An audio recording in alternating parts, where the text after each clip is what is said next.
Bonjour chers auditeurs de l'émission Le Pain Matinal, une production du ministère Ta Seconde Chance International, un rendez-vous qui nourrit ton âme et t'invite dans la présence de Dieu chaque matin. Cette émission comprend deux moments forts. L'exhortation présentée par Dr Dorian pour fortifier ta foi et la parole en mission ou bien les promesses de Dieu proclamées pour libérer ta victoire. Lorsque tu arriveras dans cette deuxième rubrique de la parole envoyée en mission, je te prie de délier ta langue, de proclamer avec foi pour libérer ta victoire. Alors, bien-aimé, installe-toi, reste jusqu'à la fin, car chaque parole est une semence de vie pour ta journée.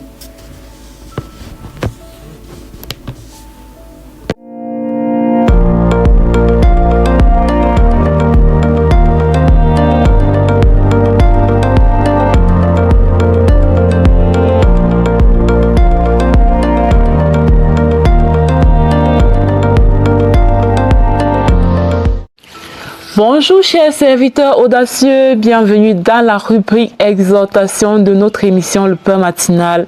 Je suis Dr Dorian. Alors aujourd'hui nous allons continuer avec le deuxième ingrédient pour expérimenter un miracle de Dieu. Hier nous avons vu que le premier ingrédient c'était la foi.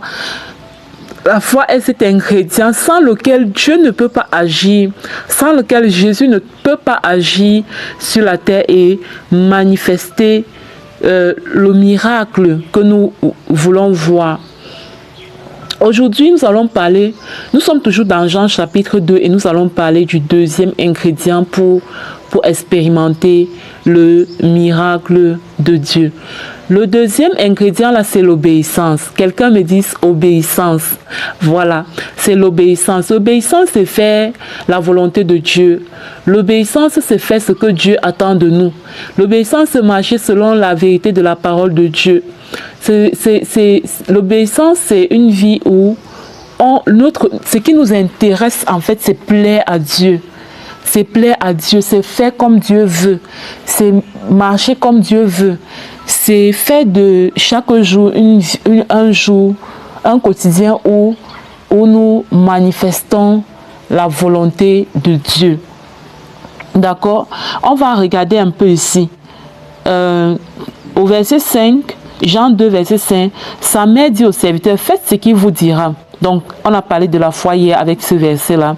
Maintenant, aujourd'hui, on va continuer au verset 6. Or, il y avait là 6 vases de pierre destinés aux purifications des Juifs et contenant chacun 2 ou 3 mesures. Jésus leur dit, remplissez d'eau ces vases. Voyez, Jésus leur dit, donc pour qu'il y ait miracle, il y a une instruction. Dieu te donne une instruction.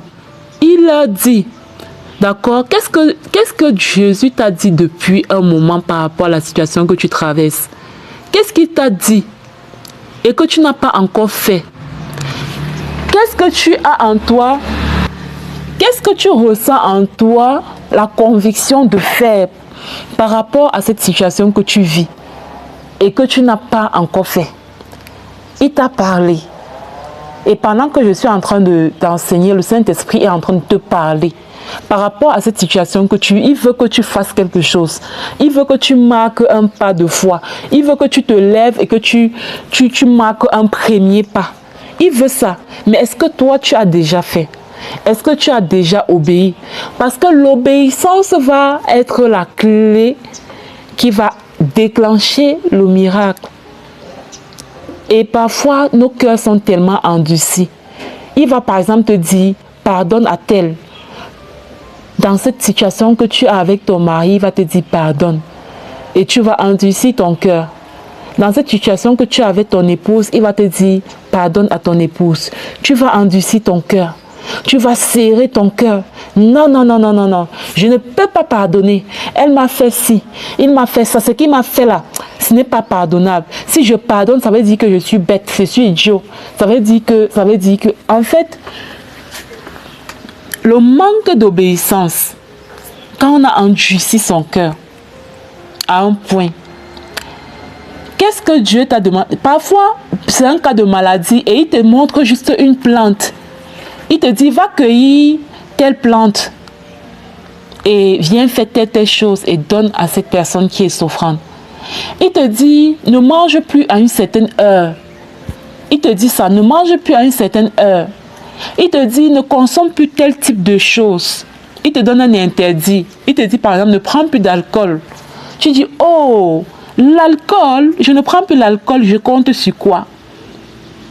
Et tu refuses d'obéir. Il te dit, rencontre telle personne. Il te dit, soumets-toi à telle personne, va servir telle personne. Il te dit, mets-toi sous le leadership de telle personne. Et tu refuses. Tu procrastines, tu prends tout ton temps. Il te dit, va rester dans tel pays. Déménage, va rester dans tel quartier. Et tu fais des calculs. Tu fais les calculs. L'obéissance n'est pas facile. D'accord? Mais c'est une clé qui déclenche le miracle. Regardez, Jésus leur dit. Donc là, on a l'instruction. Remplissez d'eau ces vases. Ils ont reçu l'instruction. La magie de leur obéissance, donc le verset 7 contient, il est rempli jusqu'au bord. C'est-à-dire que tu as un jeune homme d'environ 30 ans devant toi. Tu as un jeune homme d'environ 30 ans devant toi. En ce moment, il n'avait jamais fait de miracle. Donc, il n'avait pas encore une certaine réputation. Et ce jeune homme d'environ 30 ans te dit, remplis ces fûts-là jusqu'à bord. Et toi aussi, tu le fais. Tu le fais sans poser des questions. Regardons, il dit, le verset 7 là, Jean 2, verset 7. Jésus leur dit, remplissez d'eau ces vases. Tu vois, on dit, et il est rempli jusqu'au bord. Le et, là montre qu'ils ont rempli ça sans questionner, sans réfléchir, sans être dans les calculs, sans être dans le et si, l'obéissance. Et voyons ce qui se passe. Par la suite, Jésus leur donne encore une autre instruction. Puisez maintenant, leur dit-il, et portez-en à l'ordonnateur du repas. Regardez encore comment ils réagissent. Et ils emportèrent. Vous voyez, c'est cette obéissance que Dieu attend de nous. Que quand il dit, tu as la conviction que celui qui a dit, tu le fais. Et tu le fais sans tarder. Et ils emportèrent. Donc Jésus a dit, puisez maintenant et portez-en à l'ordonnateur du repas. Et ils emportèrent. Ces jeunes gens auraient pu dire, qu'est-ce qu'ils nous prouvent? Ils auraient pu dire, non, il faut que nous on goûte d'abord. Est-ce que ça a même donné? Est-ce que ton affaire là a marché? Ils auraient pu être là à parler toutes sortes de choses. D'accord? Mais directement, ils en ont porté à l'ordonnateur du repas. Et c'est ce dernier qui a goûté et a pu confirmer le miracle. Et cela nous mène dans une autre exhortation que nous allons faire demain. Dieu confirme son miracle. Dieu confirme son miracle. Alléluia. Je prie pour toi qui m'écoutes. En 2026, tu vas expérimenter une abondance de miracles. Tu vas expérimenter une succession de miracles de janvier à décembre, en passant par février, mars, avril, mai, juin, juillet, août. Septembre, octobre, novembre, tu vas expérimenter une avalanche de miracles. Pour la gloire de Dieu, au nom de Jésus. Amen. On se dit à demain pour une autre exhortation. Que Dieu te bénisse. N'oublie pas, télécharge l'application Le Pain Matinal. Télécharge cette application. Et vas-y, partager aussi l'information à tes proches afin de bénir les autres. Que Dieu te bénisse abondamment et à demain par sa grâce. Shalom, shalom.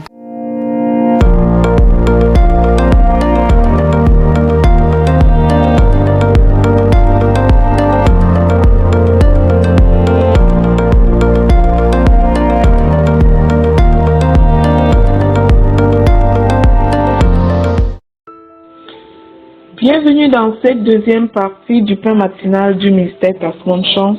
Ici Léna pour la parole proclamée. déclarés et envoyés en mission. Bien-aimés, nos proclamations de cette saison vont être sur la thématique de l'encouragement au réveil et au salut. Bien-aimés, aujourd'hui, la parole que Dieu nous donne est la suivante. Changez donc d'attitude et détournez-vous de tous vos péchés, afin que vos péchés ne causent pas votre perte.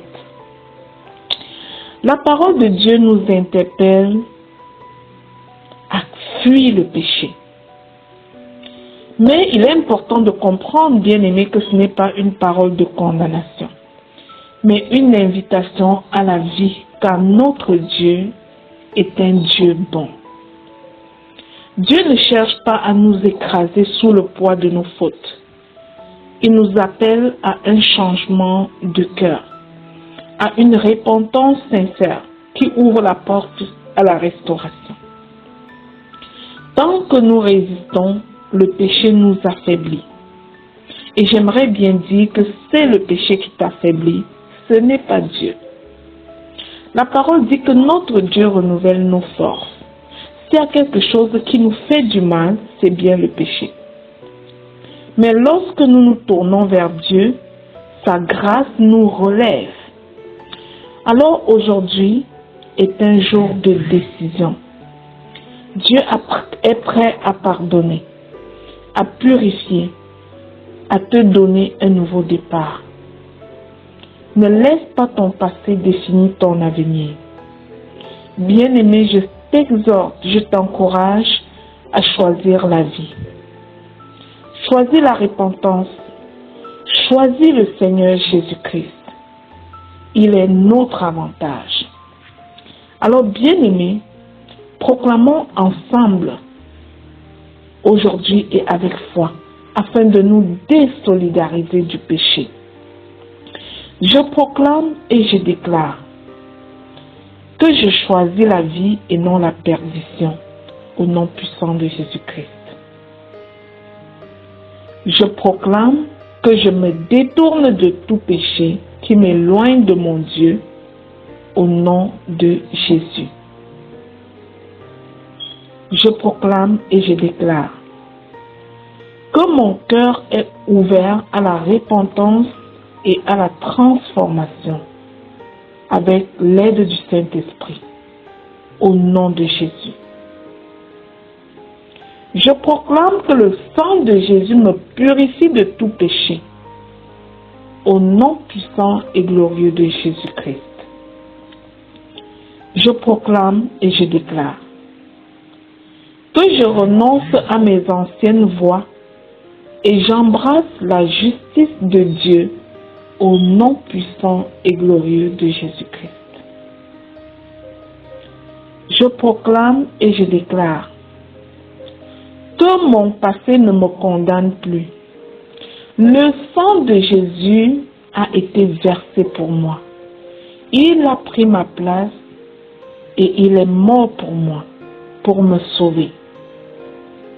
Alors je reçois un corps nouveau, un cœur nouveau et un esprit renouvelé dans le puissant nom du Seigneur Jésus-Christ. Je proclame que je marche désormais dans l'obéissance et la vérité de Dieu. Je proclame et je déclare que ma destinée n'est pas liée à mes erreurs, mais à la grâce de Dieu. J'ouvre mon cœur à la grâce de Dieu au nom puissant et glorieux de Jésus-Christ. Je proclame et je déclare que peu importe la vie que j'ai déjà vécue, les péchés que j'ai déjà commis, je comprends que le sacrifice de Jésus a été accompli pour moi. Aujourd'hui, je sais que Jésus commence pour moi une nouvelle vie et je vis en nouveauté de vie avec lui. Au nom de Jésus. Bien-aimé dans le Seigneur, je scelle ces proclamations dans le sang précieux de Jésus. Je déclare qu'elles sont transformatrices pour ta vie et que tu reviens à ton Seigneur et ton Sauveur Jésus-Christ. Mais je vais t'inviter au salut. Bien-aimé, la parole de Dieu que nul ne va au Père si ce n'est par Jésus. Il est le seul chemin, la vérité et la vie. Si tu connais que tu as besoin de Dieu, si tu désires changer d'attitude aujourd'hui et recevoir le pardon, je te prie de faire cette prière avec moi et avec foi. Répète après moi, bien-aimé. Seigneur Jésus, je reconnais que j'ai péché et que j'ai besoin de toi. Je me détourne aujourd'hui de mes fautes et je te demande pardon. Je crois que tu es mort pour moi et que tu es ressuscité d'entre les morts. Je t'accepte comme mon sauveur et mon Seigneur personnel. Viens transformer mon cœur et conduire ma vie à partir de maintenant. Je te donne tout mon être. Je vais te suivre tout le reste de mes jours. Amen. Bien-aimé, si tu as fait cette prière avec sincérité, sache que ton Dieu t'a entendu. Notre Papa, le Père Céleste, ne condamne pas ses enfants. Il est bon, il t'offre une nouvelle chance. Une seconde chance aujourd'hui de marcher avec lui. Viens et marche dans cette grâce. Entoure-toi et laisse Dieu écrire la suite de ton histoire. Si tu as fait cette prière pour la première fois dans ta vie et que tu n'as pas d'église locale, vas-y chercher une église et commence à rejoindre une communauté d'enfants de Dieu qui prient ensemble, qui se s'étirent spirituellement ensemble. Tu peux également t'abonner sur notre émission Le Pain Matinal sur YouTube ou télécharger notre application sur Play Store pour ne manquer aucun épisode. Que Dieu te bénisse abondamment. Bienvenue dans la maison de l'Éternel. Amen.